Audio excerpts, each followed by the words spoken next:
আল্লাহ তাআলা প্রত্যেকটা সময়ে আল্লাহর প্রতিনিধি হিসেবে যেই জায়গায় যেই নবীকে পাঠিয়েছেন ওই জায়গার ওই কোয়ালিটি যা দরকার আল্লাহ ওই নবীর ভিতর তা দিয়েই পাঠিয়েছেন।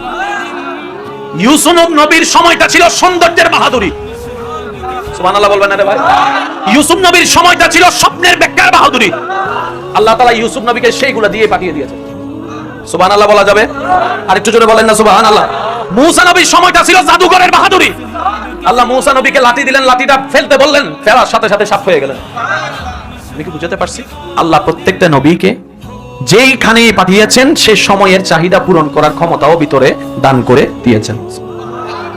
এবার আদম নবী যখন দুনিয়াতে আসছেন, আল্লাহ তাআলাকে বলে, ও আল্লাহ, আমি তো খালি, তোমার জিনিস ছাড়া তো আমি চলতে পারবো, আমার কিছু দাও। আল্লাহ তাআলা বলে যে আমার রহমতের ভান্ডার থেকে আদম এটা তোমাকে দিলাম, যাও তুমি আমার প্রতিনিধিত্ব করো।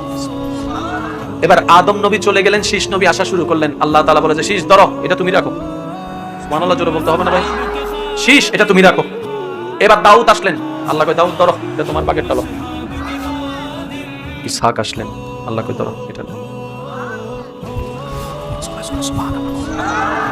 ইউনুস নবী আসতেছেন আল্লাহর পক্ষ থেকে, আল্লাহ কয় ধরো ইউনুস, এটা তুমি, তোমার। আইয়ুব ধরো, এটা তোমার। মূসা এটা তোমার। ঈসা ধরো, এটা তোমার। শেষ হয়ে গেছে, শেষ হয়ে গেছে, এখান থেকে দিছে। এবার সব আশা শেষ, আমাদেরটা আসার পালা।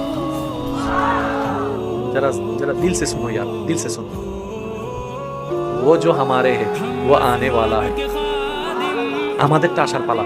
এবার নবী যখন আসতেছেন, আল্লাহ নবী আল্লাহকে বলে, আল্লাহ আদমকে দিছো, মূসাকে দিছো, ঈসাকে দিছো, ইউসুফকে দিছো, ইসহাককে দিছো, আইয়ুবকে দিছো, ইমরানকে দিছো, দানিয়ালকে দিছো, ইমরানকে দিছো, ইউনুসকে দেখো, আল্লাহ আমারে দিবা না? আমারটা কই? আমারটা দেন। আল্লাহ পাক বলে, আপনি অল্প নিবেন কেন? আপনি অল্প নিবেন কেন?